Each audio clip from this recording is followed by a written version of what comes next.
India में तमिलनाडु के विलुपुरम में एक कार की हादसा एक्सीडेंट की वजह से कार में रहने वाले 5 आदमियों में से 3 आदमी की मौत हो गई और 2 आदमी जख्मी हो गए।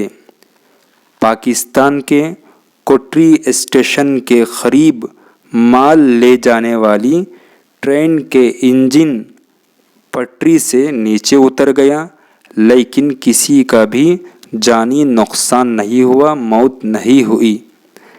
वियतनाम में समंदरी तूफान, ज़्यादा हवा और बारिश की वजह से 51 वियतनाम के रहने वालों की मौत हो गई और हवा बारिश की ज़्यादती की वजह से 2 लाख से भी ज़्यादा घरों का नुकसान हुआ।